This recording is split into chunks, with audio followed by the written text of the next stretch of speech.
లూకా సువార్త 19వ అధ్యాయంలో మొదటి భాగంలో మనం ఒక వ్యక్తి గురించి చదువుతాం. ఎవరి గురించి చదువుతాం చెప్తారా? జక్కయ్య. ఓకే, జక్కయ్య గురించి 19వ అధ్యాయంలో మొదటి భాగంలో చదువుతాం. మొదటి 10వ వచనంలో చదువుతాం. 11వ వచనం నుంచి మరి 27వ వచనం వరకు అక్కడ ఉన్నటువంటి భాగంలో ఒక ఉపమానాన్ని చదువుతున్నాం. 11వ వచనం చదువుతాం. మొదట ಮಗವೇ ನಾನು ಕೇಳುತ್ತಿಲ್ಲಾಗಿ ಯೇಸು ತನ್ನ ಹೆಸರನ್ನು ಸಮೀಪವಾಗಿದ್ದರೂ ದೇವರ ರಾಜ್ಯವು ಕೂಡಲೇ ಪ್ರತ್ಯಕ್ಷವಾಗುವ ಹಾಗೆಯೇ ಎಂದು ಅವರು ಭಾವಿಸುತ್ತಿದ್ದರು. ಇನ್ನೂ ಒಂದು ಸಾಮ್ಯವನ್ನು ಹೇಳಿದರು. తెలుగులో ఎవరు చదువుతారా? వారు ఈ మాటలు వినుచుండగా వారు ఈ మాటలు వినుచుండగా, ఏ మాటలు వినుచుండగా? చివరి వచనంలో 9వ వచనంలో ఒక మాట చదువుతాం. అక్కడ యేసు ప్రభు అంటున్నాడు, ఇతడును అబ్రహాము కుమారుడే, ఎందుకనగా నేడు ఈ ఇంటికి రక్షణ వచ్చి ఉన్నది, నశించిన దానిని వెతికి రక్షించుటకు మనుష్య కుమారుడు వచ్చెనని అతనితో చెప్పెను. ఈ మాటలు చెప్పినప్పుడు అందరూ విన్నారు. మనుష్యుడు జక్కయ్య ఇంటికి రక్షణ వచ్చినది, అతడు కూడా అబ్రహాము కుమారుడే. ఇంకొక మాట ఏమంటున్నాడు? తెలుగులో నశించిన దానిని అని ఉంది, కన్నడలో ఏముంది? కన్నడలో ఏముంది? కెట్టు హోగిరుంది. కానీ అక్కడ వాస్తవంగా ఉండేటువంటి మాట ఏంటంటే పోగొట్టిపోయిన దానిని లేదా తప్పిపోయిన దాన్ని, లాస్ట్. తప్పిపోయిన దానిని అనడానికంటే పోగొట్టిపోయిన దాన్ని వెతికి, అంటే తర్వాత మనం ఇంకొక భాగంలో చదువుతాం కదా, తప్పిపోయిన గొర్రె, పోగొట్టిపోయిన నాణ్యం, పోగొట్టిపోయిన గొర్రె, పోగొట్టుకొని కుమారుడు. పోగొట్టిపోయినటువంటి దాన్ని వెతికి రక్షించడానికి మనిషి కుమారుడు వచ్చాడు. రక్షణ గురించి చెప్పిన తర్వాత అక్కడ వాళ్ళందరూ దేవుని రాజ్యం త్వరగా వస్తుంది, ఇంకేమి మాకందరికీ రక్షణ వచ్చేస్తుంది అని అనుకుంటున్నారు. ఆ అనుకునే సందర్భంలో యేసు ప్రభు ఏమి ఒక ఉపమానాన్ని చెప్పాడు. ఈ ఉపమానము బహుశా అందరూ చదివింటారని అనుకుంటున్నాను. తర్వాత మీరు ఇంటికి వెళ్ళాక చదవండి. కానీ మనం పూర్తిగా ఉపమానం చదవడం, ఎందుకంటే సమయం తక్కువగా ఉంది కాబట్టి. అక్కడ ఒక మాట, అక్కడ ఒక మాట చదువుకుందాం. 12వ వచనాన్ని చదవండి. రాజకుమారుడు ఒక రాజ్యం సంపాదించుకొని మరలా రావాలని దూరదేశములకు ప్రయాణమై తన దాసులను 10 మందిని పిలిచి వారికి 10 మీనాలనిచ్చి నేను వచ్చే వరకు వ్యాపారం చేయడం వారితో చెప్పాను. రాజకుమారుడు ఇక్కడ ఎవరు కనిపిస్తున్నారు మనకి భాగంలో? యేసు ప్రభు చెప్పిన ఉపమానంలో రాజకుమారుడు. కన్నడలో అలాగే కన్నడలో ఏముంది? శ్రీమంతనాథ ఒబ్బ. ఇంగ్లీష్లో ఏముందంటే నోబుల్ మ్యాన్ అని. ఒక అంటే స్థితిమంతుడు, బాగా డబ్బున్న వ్యక్తి, రాజకుమారుడు. ఓకే, ఆయన ఏం చేస్తున్నాడు? దూరదేశానికి వెళ్తున్నాడు. ఎందుకు? అక్కడ ఒక రాజ్యాన్ని సంపాదించుకొని తిరిగి రావడానికి. ఆయన వెళుతూ ఏం చేశాడు? మొదటగా ఆయన ఇంట్లో ఉన్నటువంటి ఎంతమందిని పిలిచాడంటే అక్కడ 10 మంది. 10 మంది దాసులను పిలిచి ఏం చేశాడు ఆయన? 10 మందికి ఎన్ని మీనాలు ఇచ్చాడు? ఒక్కొక్కరికి ఎన్ని మీనాలు ఇచ్చాడు?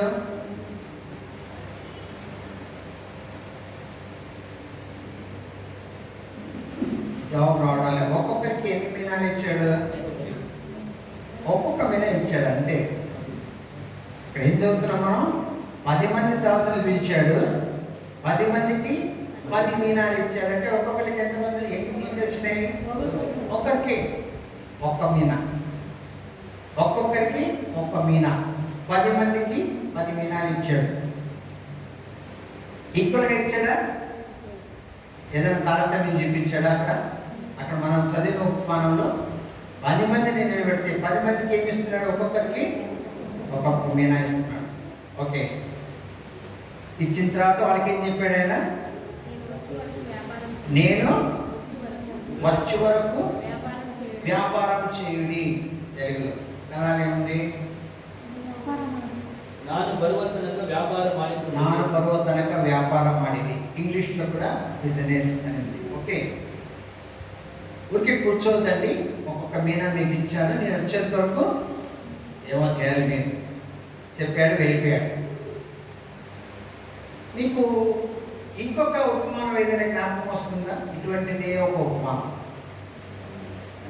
ఎక్కడ? మత్తాయి సువార్తలో ఇటువంటిది ఒక ఉపమానము 25 అధ్యాయాలు మనం చూస్తాం. 25 అధ్యాయంలో ఉన్నటువంటి ఉపమానంలో అక్కడ ఏం చూస్తాము? 25 అధ్యాయం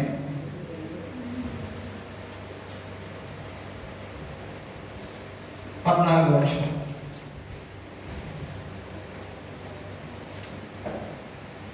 నాకు ఇష్టము 25వ అధ్యాయం 14వ మత్తాయి సువార్త. పరలోక రాజ్యము ఒక మనుష్యుడు దేశాంతరమునకు ప్రయాణమై తన దాసులను పిలిచి తన ఆస్తిని వారికి అప్పగించాడు. ఓకే, ఆయన ఏం చేశాడు? అక్కడ ఒకనికి 5 తులాంతులు, ఇంకొకరికి 2 తలాంతులు, ఒకనికి 1 తులం. అక్కడ ఇంకొక మాట చదువుతాం. ఏం మాట చదువుతాము? ఎవరి సామర్థ్యం చొప్పున వారికి ఇచ్చి వెంటనే దేశాంతరం పోయినాం. 2 ఉపమానాలు, 2 కొంచెం డిఫరెంట్గా ఉన్నాయి కదా, గమనిస్తున్నారా? ఒక ఉపమానంలో లూకా సువార్తలో ఏం చదువుతున్నాం? 10 మందిని పిలిచాడు, ఒక్కొక్కరికి ఒక్కొక్క మీనా ఇచ్చాడు. ఈక్వల్గా ఎటువంటి తారతమ్యం చేయలే. ఇక్కడ 3 పిలిచాడు, ఒకటికి 5, ఒకటికి 2, ఒకటికి 1, ఎవరి సామర్థ్యం చొప్పున వానికి. ఈ ఉపమానంలో ఈ 10 మంది, అక్కడ ఉన్న 3 ఎవరికి సూచనగా ఉన్నారు?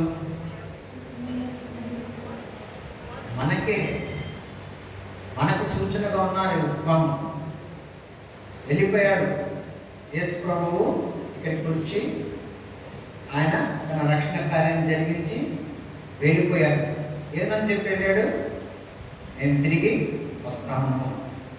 హల్లెలూయా, నేను తిరిగి వస్తాను అని చెప్పి వెళ్ళాడు. కానీ వెళుతూ మనకేం పని పెట్టి వెళ్ళాడు? మనకు అందరికీ కూడా ఈక్వల్గా ఇచ్చినటువంటిది అక్కడ ఆ ఉపమానంలో అందరికీ ఒక్కొక్క మీనా ఇచ్చాడు ఈక్వల్గా. మనందరికీ ఏమి ఇచ్చాడు యేసు ప్రభువు? ఈక్వల్గా చెప్పండి అందరికీ. పరిశుద్ధాత్మ, ఎస్. ఇంకా అంతకంటే ముందు రక్షణ. ఎందుకంటే 19వ అధ్యాయం చివరిలో చదివాం కదా, రక్షణ, ఇతని ఇంటికి కూడా నేడు రక్షణ వచ్చింది అని చెప్పి ఆ కంటిన్యూషన్లో ఈ మాట చెప్తున్నాడు. కాబట్టి అందరికీ ఏమి ఇచ్చాడు యేసు ప్రభు? రక్షణ ఇచ్చాడు. హల్లెలూయా, రక్షణ అందరికీ సమానంగా ఇస్తాడు. ఆయన దగ్గరికి వచ్చిన వారందరికీ కూడా యేసు ప్రభు ఏం చేస్తాడు? అందరికీ రక్షణ సమానంగా ఇస్తాడు. అలాగే విశ్వాసం ఉంచిన ప్రతి ఒక్కరికి పరిశుద్ధాత్మను కూడా సమానంగా ఇస్తాడు. హల్లెలూయా. అయితే చాలామంది ఏం చేస్తారంటే రక్షణ పొందుకున్న తర్వాత ఇంకా వాళ్ళు ఏం చేయడం మానేస్తారు. మేము రక్షణ పొందాం, అయిపోయింది, ఇంకా మాకు పరలోకము గ్యారంటీ. ఈ ఉపమానం కానీ చదివినట్లయితే, ఈ ఉపమానం కానీ ధ్యానించినట్లయితే అది ఎంతవరకు నిజము? అందరికీ సమానంగా యేసు ప్రభువు రక్షణ ఇచ్చాడు, అందరికీ సమానంగా పరిశుద్ధాత్మ ఇచ్చాడు. తర్వాత అక్కడ ఇంకొక ఉపమానంలో ఏమైంది? ఒకరికి 5 మంది 5 తలాంతులు, ఇంకొకరికి 2 తలాంతులు, ఇంకొకరికి 1 తలాంతు. ఇక్కడ ఎందుకు డిఫరెన్స్ చేస్తున్నాడు? పరిశుద్ధాత్మ దేవుడు ఏం చేస్తాడు అని చదివే మనము, అందరికీ గిఫ్ట్లు ఇస్తాడు, తలాంతులు ఇస్తాడు, కానీ అందరికీ ఒకే తలాంతులు ఇవ్వడు కదా. పౌలు రాసిన పత్రికలు మనం చదువుతాం కదా, 1 కొరింథీ పత్రికలో, ఎఫెసీ పత్రికలో అందరికీ సేమ్ గిఫ్ట్స్ ఇవ్వడు. ఇస్తాడా? ఇవ్వడు. ఎవరి ఎవరి సామర్థ్యం చొప్పున వాళ్లకు డిఫరెంట్ తలాంతులు. హల్లెలూయా. పాటలు పాడే వాళ్ళకు ఆ తలాంతు ఇస్తాడు, వాయిద్యాలు వాయించే వాళ్ళకు ఆ తలాంతు ఇస్తాడు, పాస్టర్లుగా ఉండగలిగిన వాళ్ళకు పాస్టర్ తలాంతు ఇస్తాడు. హల్లెలూయా. బోధించగలిగిన వాళ్ళకు బోధన చేసే తలాంతు ఇస్తాడు. హల్లెలూయా. మత్తయి సువార్త ఉపమానంలో తలాంతులు ఇచ్చాడు సామర్థ్య ప్రకారము. లూకా సువార్తలో అందరికీ ఈక్వల్గా ఇచ్చాడు. హల్లెలూయా.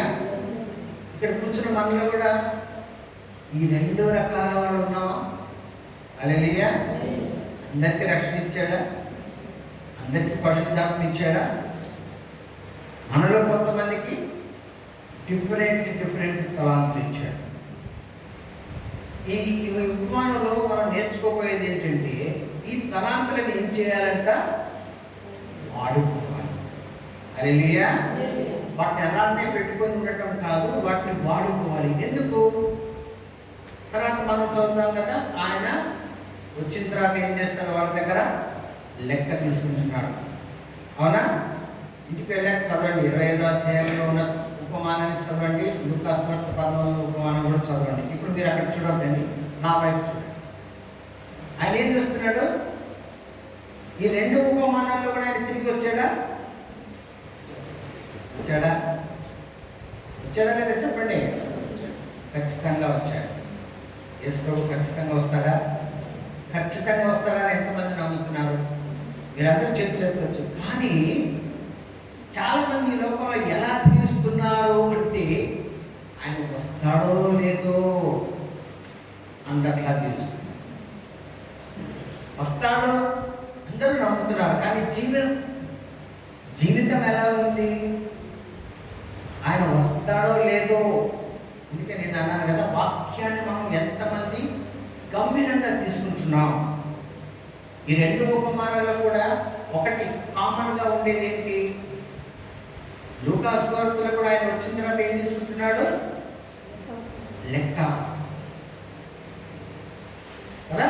10 మందిని పిలిచి చెప్పండి మీరేం చేశారు, లెక్క అడిగాడా? మత్తయి సువార్తలో ఉపమానంలో కూడా ఏం చేశాడు? ఆయన లెక్క అడిగాడా? ముగ్గురిని పిలిచి. దేవుని వాక్యంలో మనం ఒక మాట చదువుతాము. ప్రకటన గ్రంథం 22వ అధ్యాయం. ప్రకటన గ్రంథం 22వ అధ్యాయం 12వ వచనం. ఇదిగో త్వరగా వచ్చుచున్నాను, వాని క్రియ చొప్పున ప్రతి వానికి ఇచ్చుటకు నేను సిద్ధపరిచిన జీతము నా యొద్ద ఉన్నది. ఎవరి మాటలకి? యేసు ప్రభు మాటలు. ఏమంటున్నాడు ఆయన? ఇదిగో త్వరగా వచ్చుచున్నాను. ఈ మాట ఎప్పుడు చెప్పాడు? యోహానుకు మొదటి శతాబ్దం చివరిలో చెప్పాడు ఆయన. ఎన్ని శతాబ్దాలు వెళ్ళిపోయినాయి అప్పటి నుంచి? 20 సెంచురీలు వెళ్ళిపోయినాయి. చాలామంది ఏమంటారు? స్థలనాడే స్థలలేదు. కానీ అక్కడ ఆయన ఏం చెప్తున్నాడు? నేను వస్తున్నాను. ఆ మాటలు గమనించండి. ఎందుకు వస్తున్నాడంట? ఏం తీసుకుని వస్తున్నాడంట?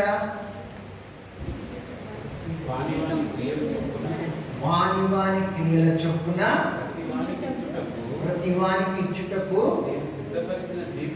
నేను సిద్ధపరిచిన జీతము నా యొద్ద ఉన్నది. తీసుకొని వస్తూ ఉన్నాడు. హల్లెలూయా. నా జీతం ఆయన దగ్గర ఉంది, మీ జీతం ఆయన దగ్గర ఉంది. ఏ జీతం అది? ఎవరి క్రియల చొప్పున. అక్కడ మాత్రమే చదువుతాం మనం ఈ వాక్యం. పాత నిబంధనలు కూడా చదువుతాం. యెషయా ప్రవచన గ్రంథంలో కూడా చదువుతాం. 60వ అధ్యాయం చదువుకుందాం సార్. ఈరోజు కొంచెం వాక్యాలు ఎక్కువ చదువుకుందాం. యెషయా గ్రంథం 60వ అధ్యాయం.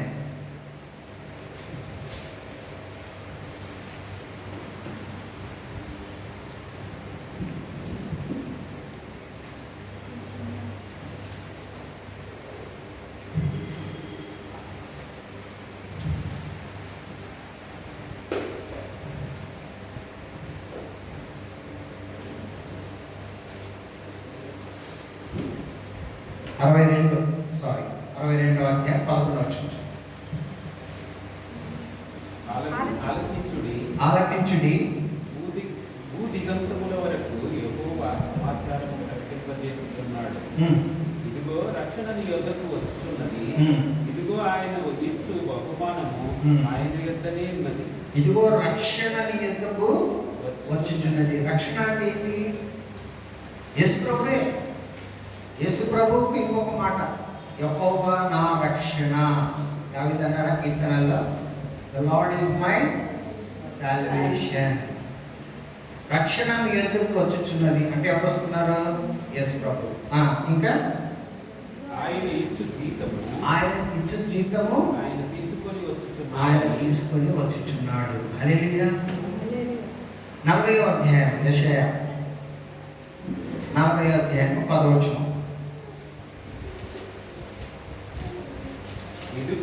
ఇదిగో తన బాహువే తన పక్షమున ఏలుచుండగా ప్రభువు యెహోవా తానే శక్తి సంపన్నుడై వచ్చును. తానే శక్తి సంపన్నుడై వచ్చును మహిమలో. ఓకే. ఆయన ఇచ్చు బహుమానము ఆయన యొద్ద ఉన్నది. హల్లెలూయా. ఆయన ఇచ్చు బహుమానము ఆయన యొద్ద ఉన్నది. కాబట్టి దేవుని వాక్యం ఎంత స్పష్టంగా చెప్తుంది కదా, యేసు ప్రభు వస్తున్నాడు, ఆయన దగ్గర ఏముంది? బహుమానం ఉంది. నా బహుమానం ఉంది, మీ బహుమానం ఉంది, మీ బహుమానం ఉంది, తీసుకొని వస్తున్నాడు. ఇప్పుడు ప్రశ్న ఏంటంటే, ఈ బహుమానము, ఆ ఉపమానంలో ఆ యజమానుడు లేదా ఆ శ్రీమంతుడు రాజకుమారుడు ఆయన వచ్చిన తర్వాత లెక్కలు అడిగాడు. ఇప్పుడు ఈ బహుమానము మనకు యేసు ప్రభు ఎప్పుడు ఇవ్వబోతున్నాడు? ఆయన వచ్చినప్పుడు. ఎప్పుడు? ఆయన వచ్చినప్పుడు. చనిపోయిన వెంటనే మనకు బహుమానం అందుతుందా?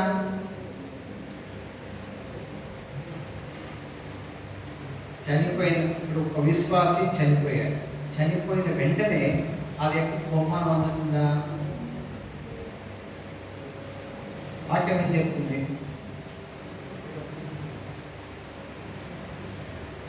మొదటి కొరింథీ, అంతకంటే ముందు ఒక వాక్యం చదువుకున్నాం. ఇక్కడ హెబ్రీ పత్రిక 9వ అధ్యాయం 27వ వచనం.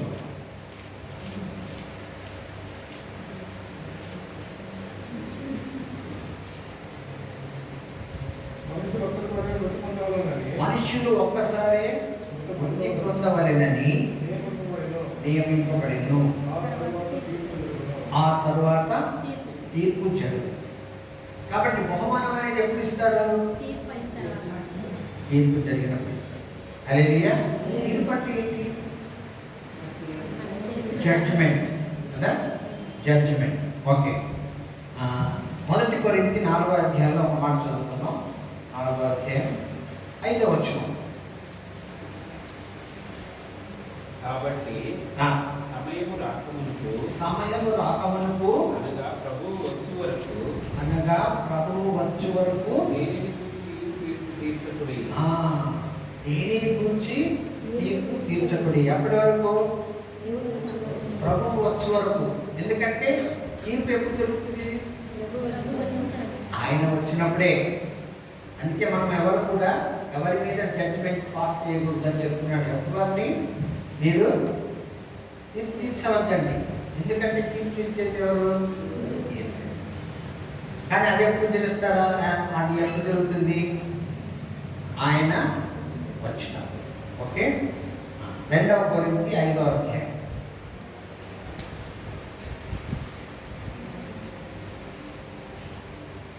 2వ కొరింథీ 5వ అధ్యాయము 10వ వచనం.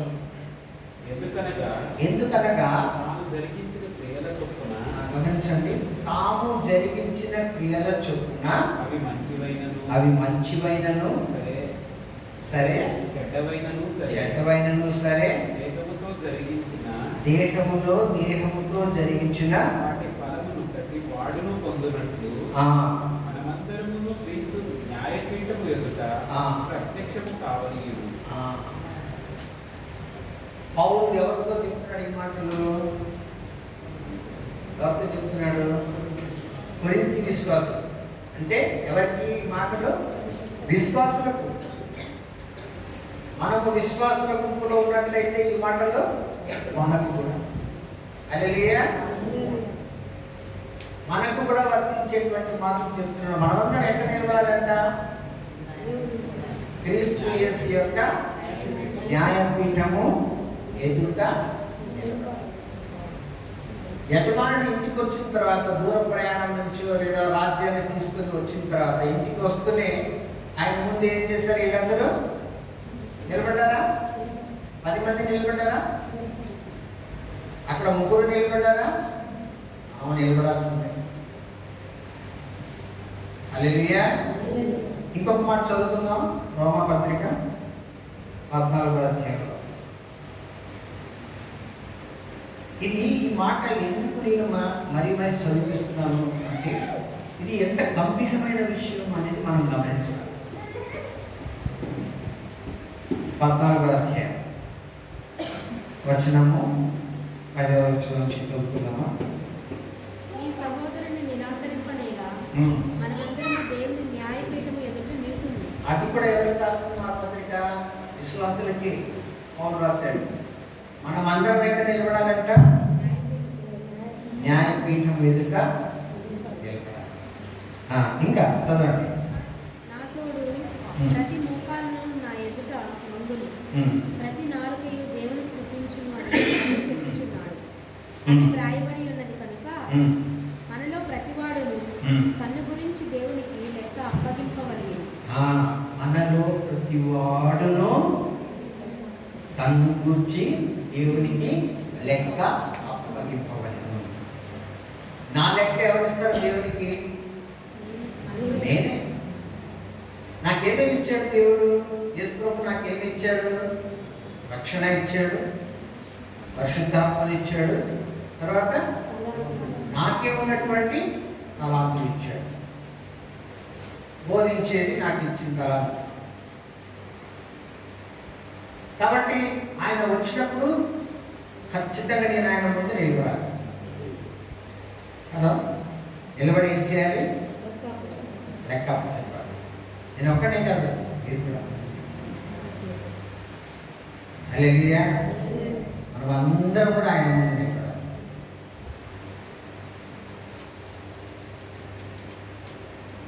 లూకా సువార్త 14వ అధ్యాయం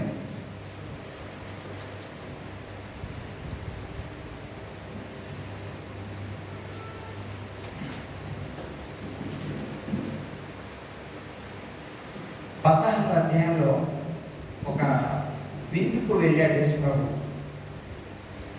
ఒక పరిసేవకుడి ఇంటికి విందుకు వెళ్ళాడు. విందుకు వెళ్ళినప్పుడు ఆ విందులో జరిగే చూశాడు. ఆయన ఏం చూశాడు? సాధారణంగా మనం విందుకు వెళ్ళినప్పుడు ఏం చూస్తాం? ఏదైనా పెళ్ళికి కానీ ఏదైనా అకేషన్, భోజన సమయం వచ్చినప్పుడు ఏం చూస్తాం? కూర్చోడానికి అర్జెంటుగా ముందుకు వెళ్ళేవాళ్ళు వెళ్తారు కదా. కొన్ని స్థలాల్లో స్పెషల్ సీట్స్ ఉంటాయి, కొంతమంది ఆ స్పెషల్ సీట్స్ కోసం వెళ్తుంటారు కదా. అవసరం చేసుకుంటూ వెళ్తుంటారా?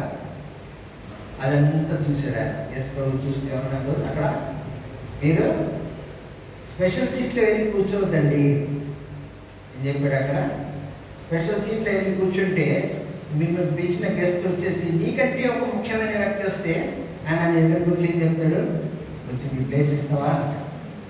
అప్పుడు నీకేమవుతుంది?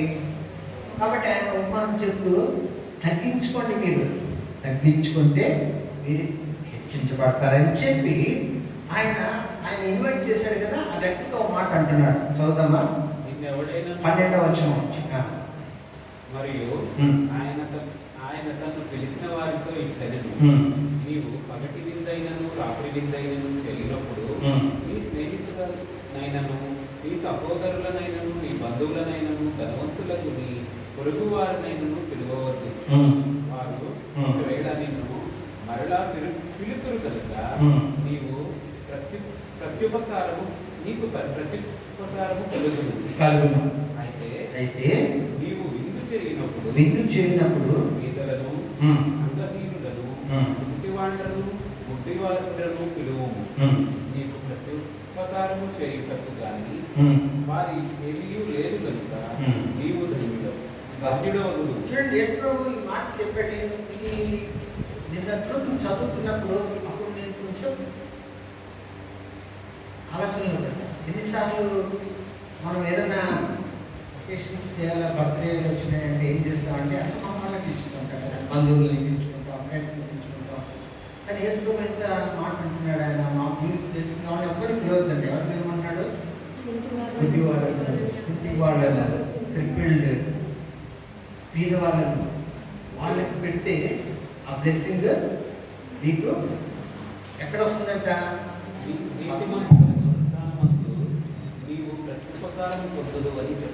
నీతిమంతుల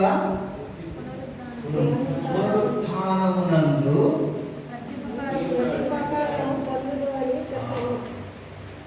గమనించండి. ఏ పునరుత్థానము? నీతిమంతుల పునరుత్థానం. ఈ మాట జ్ఞాపకం పెట్టుకోండి. నీతిమంతుల పునరుత్థానం. కన్నడలో చదువుకుందాము ఆ లాస్ట్ వర్షం. ఇక్కడ ಬ್ರೇಕ್ లేదేమೋ. ಆದರೆ ನೀನು ಔತಣ ಮಾಡಿಸುವಾಗ ಬಡವರು, ಊನವಾದವರು, ಕುಂಟರು, ಕುರುಡರು ಇಂಥವರನ್ನು ಕರೆ. ಅವರು ನಿನಗೆ ಮುಯಿಗೆ ಮುಯಿ ಮಾಡುವುದಕ್ಕೆ ಏನೂ ಇಲ್ಲದವರಾಗಿದ್ದರೂ ನೀತಿವಂತರು ಜೀವಿತರಾಗಿ ಎದ್ದು ಬರುವಲ್ಲಿ ನಿನಗೆ ಮುಯಿಗೆ ಮುಯಿಯಾಗುವುದರಿಂದ ನೀನು ಧನ್ಯನಾಗುವಿ. ముయ్యికి ముయ్యి ఆగుదరింత. ఇంగ్లీష్లో ఏముందంటే you will be repaid at the reservation of the just. అంటే నీతిమంతుల పునరుత్థానంలో మీకు ఏమిస్తుందా? నీకు బహుమానం వస్తుంది. మీరు వాళ్ళకి ఏం చేస్తారో దానికి బహుమానం ఎక్కడ వస్తుంది? ఈ లోకంలో వస్తుంది అని చెప్పట్లేదు ఆయన వేస్తే. ఎక్కడ వస్తుందంట? నీతిమంతుల పునరుత్థానము. ఇందాక మనము న్యాయ తీర్పు అనేది ఎప్పుడు జరుగుతుందని నేర్చుకున్నాము? యేసు ప్రభువు వచ్చినప్పుడు. అంతవరకు న్యాయ తీర్పు ఎవరికి జరగల. నమ్ముతారా? మీరు నమ్ముతారా లేదా? నేను ఆదాము నుండి మొదలుకొని ఇంతవరకు ఎవరికి కూడా న్యాయ తీర్పు జరగలేదు. ఎందుకంటే పౌలు ఏమన్నాడు? ఆయన వచ్చినప్పుడు మాత్రమే న్యాయ తీర్పు జరిగిన వెంటనే ఏముంటుంది? బహుమానాన్ని ఇస్తాడు కదా, అది మెయిన్. ఓకే, ఇక్కడ ఏమంటున్నాడు? నీతిమంతుల పునరుత్థానము. ఓకే, నీతిమంతుల పునరుత్థానం అంటే ఇది ఎప్పుడు జరుగుతుంది?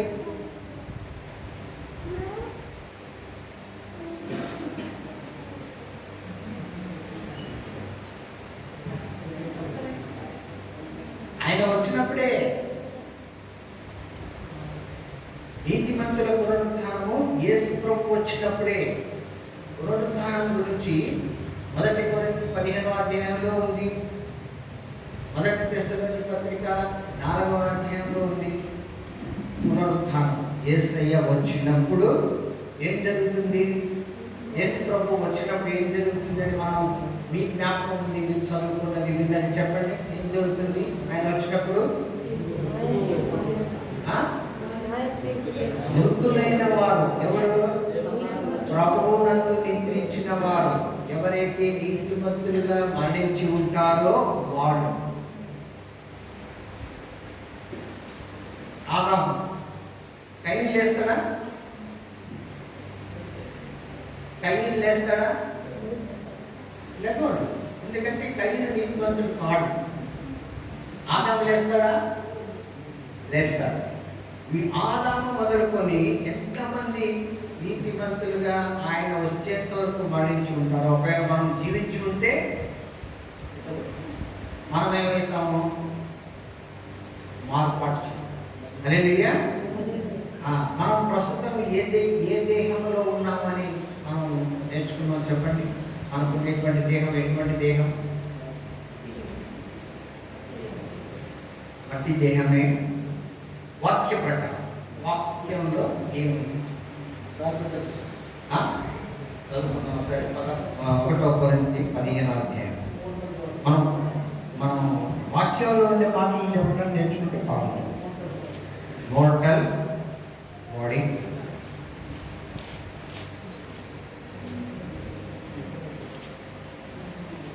యాభై వచనం. సహోదరులారా, నేను చెప్పినది ఏమనగా రక్త మాంసములు దేవుని రాజ్యమును స్వతంత్రించుకున్న నేరం. ఏం చదువుతున్నాం అక్కడ? రక్త మాంసములు దేవుని రాజ్యమును స్వాతంత్రించుకునలేవు. అనాలి ఏముంది? క్షయత అక్షయతను చాలు అంతే. కన్నడ ఏముందండి? కన్నడ ఏముంది వర్డ్? 50 వచ్చిన ಮೊದಲನೇ ಕೊರಿಂಥ 15:50. ಸಹೋದರರೇ, ನಾನು ಹೇಳುವುದೇನೆಂದರೆ ರಕ್ತ ಮಾಂಸವು ದೇವರ ರಾಜ್ಯಕ್ಕೆ బాధ్యవాగలాడవు. హల్లెలూయా. కాబట్టి మనం ఏ దేహంలో ఉన్నామో రక్త మాంసములు, ఇది మన బాడీ. లోపల ఏముంది? బ్లడ్ ఉంటేనే మనం ఉంటాం. బ్లడ్ లేదంటే నిజమేనా? కాబట్టి రెండు ముఖ్యమే. బ్లడ్ ఉంటే మనం ఉంటాం. మన బాడీ ఉంటే, బ్లడ్ ఉంటేనే మన బాడీ. బ్లడ్ లేదంటే అయిపోయింది మన బాడీ స్టోరీ క్లోజ్. రక్త మాంసములు. కానీ ఈ రక్త మాంసములు యేసు ప్రభు వచ్చినప్పుడు మృతులైన వాళ్ళు లేచారు. మొదట సమాధుల నుంచి సజీవంగా ఉన్నటువంటి మనం ఏమవుతాము? మార్పు చెందుతాం. రెప్పపాటులో ఎలా? అప్పుడు మా దేహం ఎలా అవుతుందంట? మహిమ శరీరం. దానికి ఇంకొక మాట కూడా ఉంది లేఖనంలో. మహిమ శరీరం నిజమే, కరెక్ట్. ఇప్పుడు ఎలాగైతే ఇక్కడ ఈ భూమి మీద మన దేహం రక్త మాంసం అన్నారు, అంటే ఇంగ్లీష్లో ఫ్లెష్ అండ్ బ్లడ్ అన్నారు. అలాగే మన మహిమ దేహానికి కూడా ఒక టర్మ్ ఉంది బైబిల్లో. చదువుకుందామా? లూకా సువార్త 24వ అధ్యాయము 39వ వచనం. లూకా 24వ అధ్యాయం 39.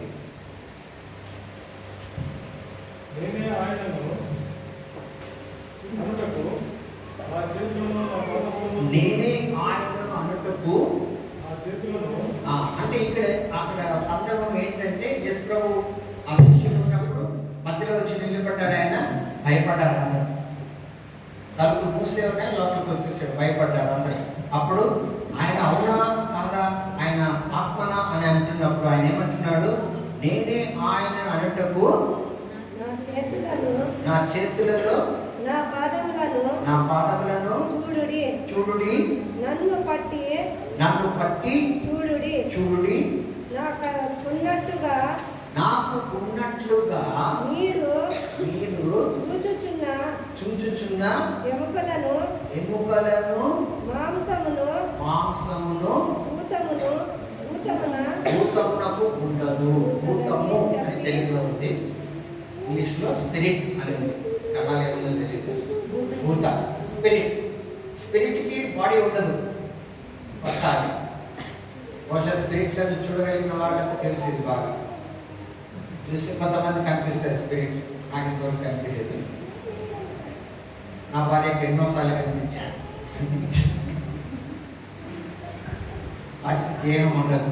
కానీ పునరుత్థానం అయిన తర్వాత అక్కడ ఎస్ఐ ఏమంటున్నాడంటే భూతానికి నాకున్నట్లుగా ఏముంది ఆయనకి అక్కడ?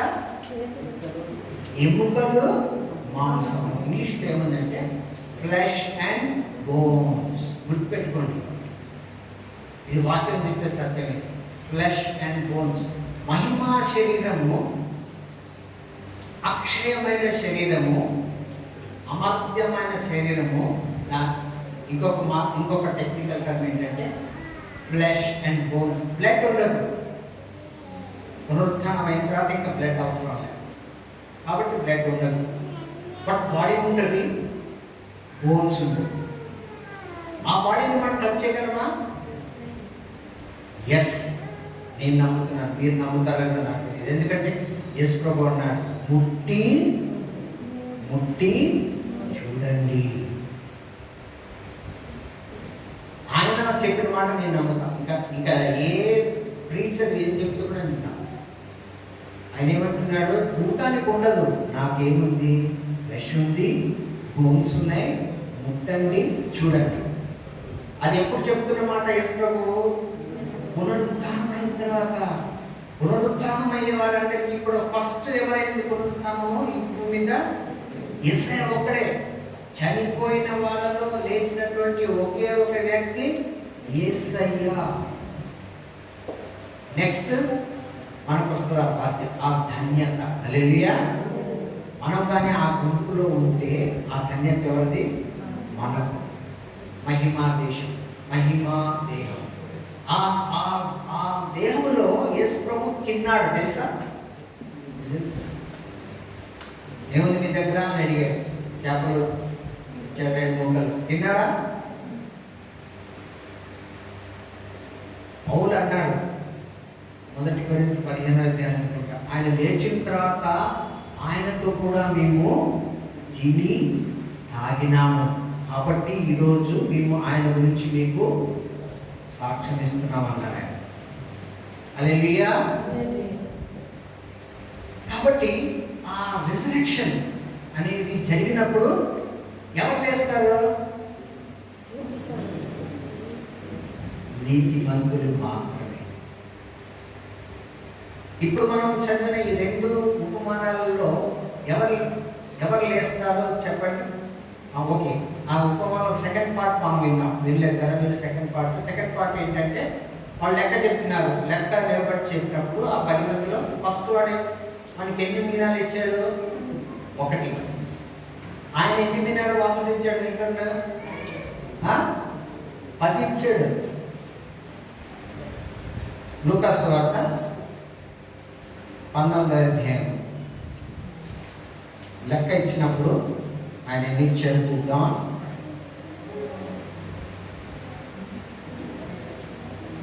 The first came before him. 16వ వచనం కదా. మొదటివాడు ఆయన ఎదుటికి వచ్చి అయ్యా నీ మీనా వలన 10 మీనాలు లభించినవి. 10 మీనాలు నాకు 10 మీనాస్. ఫస్ట్ మ్యాన్ ఇచ్చింది ఒకటే, ఆయన సంపాదించింది 10. ఎంత పర్సెంట్?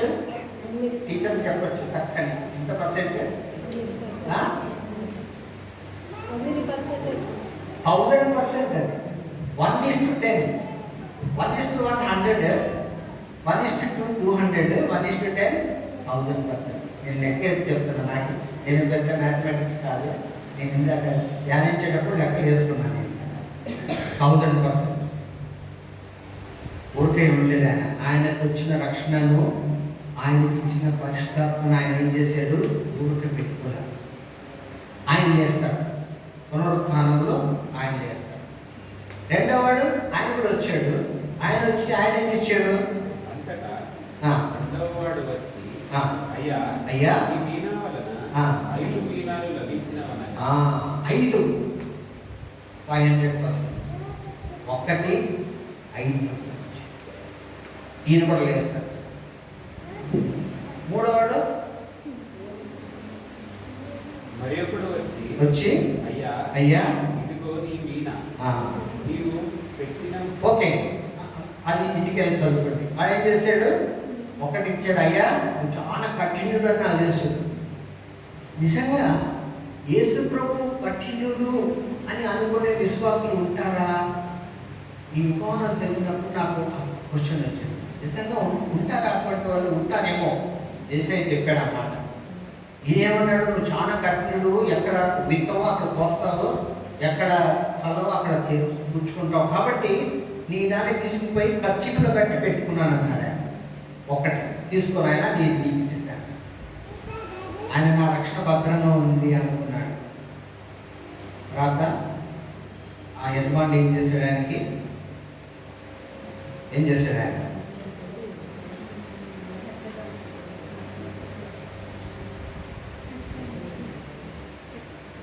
ఇక్కడ ఈ ఈ ఉపమానాలు ఏమని లేదు, కానీ మత్తయి సువార్త ఉపమానానికి టైటిల్ ఇచ్చాడు, సోమరివైన చెడ్డదాసుడా. నువ్వు చెడ్డోడు, తర్వాత సోమరి, నువ్వేమి చేయలే కాబట్టి నీకు నీకు శిక్ష. ఇప్పుడు ఈ మూడో వాళ్ళు వేస్తాడా? ఆ పునరుత్థానం లేకవాడు. మొదటి పునరుత్థానం ఎవరిది? ఓన్లీ నీతిమంతులదే. మత్తయిలో ఉన్నటువంటి ఉపమానంలో ముగ్గురు ఉన్నారు కదా, ముగ్గురులో ఎంతమంది లేస్తారు? ఇద్దరే. ఎందుకంటే మొదటి వాడికి ఎన్ని ఇచ్చాడు? 5 తలాంతులు ఇస్తే 10 తీసుకొచ్చాడు. ఎంత పర్సెంట్ అక్కడ? ఆయనకు ఉన్నటువంటి టాలెంట్స్ ఎంత పర్సెంట్ ఆయన ఎక్కువ చేసుకున్నాడు? 100%, 5 to 5. ఇంకొక ఆయన 2 ఇస్తే 2కి 100%. మూడవాడు ఏమీ లేదు, 0 దాచిపెట్టేశాడు, చెడ్డపడాలి. కాబట్టి పునరుత్థానము ఇప్పుడు వీళ్ళకు బహుమానం ఇచ్చాడు, వాళ్ళకు బహుమానం ఇచ్చాడు. హల్లెలూయా. బహుమానం ఎవరికి ఇచ్చాడు? పునరుత్థానంలో ఇచ్చాడు, న్యాయ తీర్పులో ఇచ్చాడు. అదే న్యాయ తీర్పు. యేసు ప్రభువు అందరినీ ఎదురుగుండా నిలబెట్టి మీరేం చేస్తారు అన్నప్పుడు మనం లెక్కలు చెప్తాం కదా, అదే న్యాయం, జడ్జిమెంట్. మనకు జడ్జిమెంట్ అంటే ఏంటి? ఇప్పుడు మనం చేసిన పనులకు రక్షణ పొందినాక, పరిశుద్ధాత్మను పొందుకున్నాక, ఆయన తలాంతులు ఇచ్చినాక మనం వాటితో ఏం చేస్తామో దానికి ఆయన న్యాయ తీర్పు ఇస్తాడు. అంతే. యోహాను సువార్తలో యేసు ప్రభువు ఒక మాట అన్నాడు, 5వ అధ్యాయం ముగించేస్తాను. 5వ అధ్యాయం 24వ వచనం. ఆ మాట విని నన్ను పంపిన వారి యందు విశ్వాసం ఉంచువాడు నిత్య జీవము గలవాడు. నా మాట విని నన్ను పంపిన వారి యందు విశ్వాసం ఉంచువాడు నిత్య జీవము గలవాడు. వాడు తీర్పులోనికి రాక మరణములో నుండి జీవములోనికి దాటి ఉన్నాడని. చూడండి, అక్కడ యేసు ప్రభువు ఏమంటున్నాడు? ఎవరైతే నా యందు విశ్వాసం ఉంచుతారో వారు తీర్పులోనికి రాక. ఏ తీర్పు అది? ఫైనల్గా ఒక తీర్పు ఉంది, ఆ తీర్పులోకి రాడు. ఎందుకంటే మనమందరం కూడా ఇప్పుడు విశ్వాసం ఉంచడం వల్ల మరణంలో నుండి ఎక్కడికి వెళ్ళిపోయాము? జీవంలోనికి వెళ్ళిపోయాము. విశ్వాసం ఉంచిన ప్రతి వాడికి నిత్య జీవము ఖచ్చితం. ఇంకా అక్కడ ఆ తీర్పు జరగదు. అయితే ఆ నిత్య జీవము, ఆ రక్షణ, ఆ పరిశుద్ధాత్మను పెట్టుకొని ఏమి చేయకుండా ఉన్న వాళ్ళు చాలామంది రక్షణ పొందినాక మాకు గ్యారెంటీ అనుకుంటారు కదా. లేదు, ఈ 2 ఉపమానాలు మీరు ధ్యానించండి, ఛాన్స్ లేదు. మనం ఏమీ చేయలేదు, దేవుడు ఇచ్చిన వాటిని మనం ఇప్పుడు వాటిని ఉపయోగించుకోలేదు అంటే మనకు ఆ ఉన్న రక్షణ లాస్ట్లో, ఉపమానం లాస్ట్లో ఏం జరిగింది తెలుసా? వాడి దగ్గర ఉన్నది ఒకటి తీసేసి పోతుంది. కాబట్టి ప్రశ్న ఏంటంటే, ఈరోజు ఆయన ఆ బహుమానాన్ని మనకు తీసుకుని రాబోతున్నాడు. మనము ఏం చేస్తున్నాం? అది ఏం చెయ్యాలని యేసు ప్రభువు చెప్పాడు. కొన్ని అంశాలు ఉన్నాయి, నేను దాన్ని నెక్స్ట్ వీక్ అవకాశం లేదు కాబట్టి తర్వాత వారంలో పంచుకుంటా, డాడీ గారిని పర్మిషన్ ఇస్తే. ఉన్నాయి. ఇంతవరకు మనం ఏం చదువుకున్నాము? బహుమానాల గురించి చదువుకున్నాం కదా. బహుమానాలు ఆయన వచ్చి తీసుకుని ఇచ్చాడు, బహుమానాలు ఇచ్చాడు. 10 మీనాలు సంపాదించిన వారికి ఏం చెప్పాడు? నీకు 10 పట్టణాల మీద నీకు అధికారం ఇస్తున్నాను. అవునా? 5 చేసుకున్న వాడికి 5 పట్టణాలు. అంటే పునరుద్ధానం అయిన తర్వాత దేవుడు మనకు అధికారాలు ఇవ్వబోతున్నాడు. పరిపాలించే అధికారం, తీర్పు తీర్చే అధికారం ఇవ్వబోతున్నాడు. ఇది వాక్యంలో ఉంది. రెఫరెన్స్ చెప్పి మీతో పంచుకోవడానికి సమయం లేదు కాబట్టి నేను ఇక్కడికి స్టాప్ చేస్తున్నాను. వాక్యంలో ఉంది ఎన్నో ఎన్నో బహుమానాలు. ఎవరైతే నమ్మకంగా ఇప్పుడు ఇచ్చినటువంటి తలాంతులను దేవుని కొరకు వాడుతుంటారో ఊరకనే ఉండకుండా వాళ్ళకు ఎన్నో బహుమానాలు ఉన్నాయి, తీసుకుని వస్తున్నాడు. హల్లెలూయా. ఆ బహుమానం నాకు కావాలంటే నేనేం చేయాలి? ఇప్పుడు నిద్రపోకూడదు, సోంబేరిని కాకూడదు, పని చేస్తూ ఉండాలి. పగలు ఉన్నంత వరకు ఎవరైనా పని చేయగలరు, చీకటి వచ్చిన తర్వాత ఎవరు చేయలేరు. హల్లెలూయా. యేసయ్య రాకడ దగ్గరకు వచ్చేస్తుంది. యేసయ్య రాకడ దగ్గరకు వచ్చింది. ఏం చేస్తున్నాం మనం? ఏం చెయ్యాలి అని యేసు చెప్పాడు. ఈ భాగాన్ని మనం నెక్స్ట్ వీక్ మనం ధ్యానం చేద్దాం. ప్రస్తుతానికి ఆయన ఇచ్చిన బహుమానాలు మనము పొందుకోగలుగుతామా ప్రశ్న చేసుకుంటాం ఈరోజు. ఆ బహుమానాలు మనకు కావాలి కదా. మనం కూడా రాజ్యం చేయాలి. యేసయ్యతో కూడా రాజ్యం చేయాలి. మనం ఆ లాస్ట్ వాడి గుంపులో మనం అవుతాం.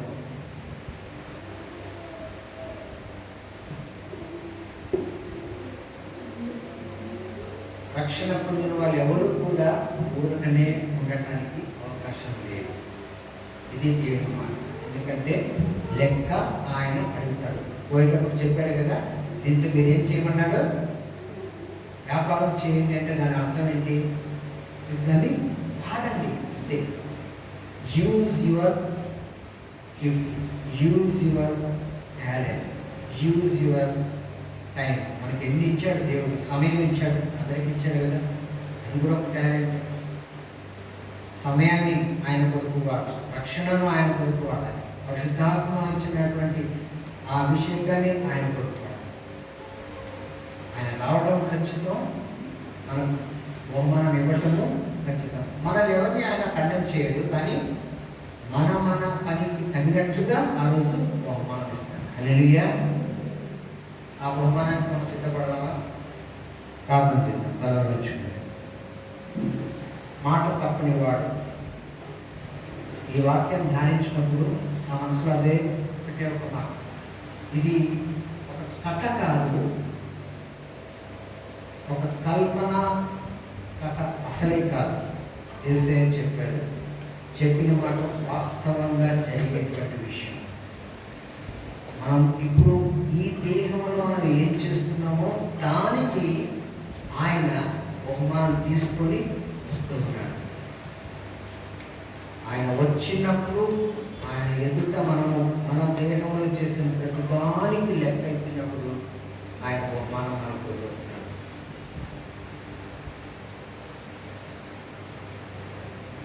పని చేసేటువంటి దాసుల వలె మమ్మల్ని ఉంచండి ప్రభువా అని ప్రార్థన చేసుకున్నాం. ప్రేమల తండ్రి, నీకు స్తోత్రాలు చెల్లిస్తున్నాం ప్రభా.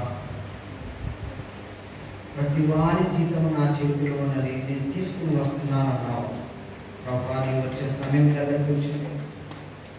అయితే మాకు ఇచ్చినటువంటి తలాంతులను ప్రభా మీ కొరకు మేము ఉపయోగించి వాడి సోమని అయిన చెడ్డదాసుడు వలె కాక నమ్మకస్తుడైనటువంటి మంచి దాసుడు వలె ప్రభా మీ ముందు నిలబడి మీ వద్ద బహుమానము పొందేటువంటి వారినిగా ఇక్కడ ఉన్న ప్రతి ఒక్కొక్కరిని కూడా మీ ఆత్మ చేత అభిషేకించి బలపరిచి నడిపించమని యేసయ్య నామములో ప్రార్థిస్తున్నాం తండ్రి. ఆమేన్.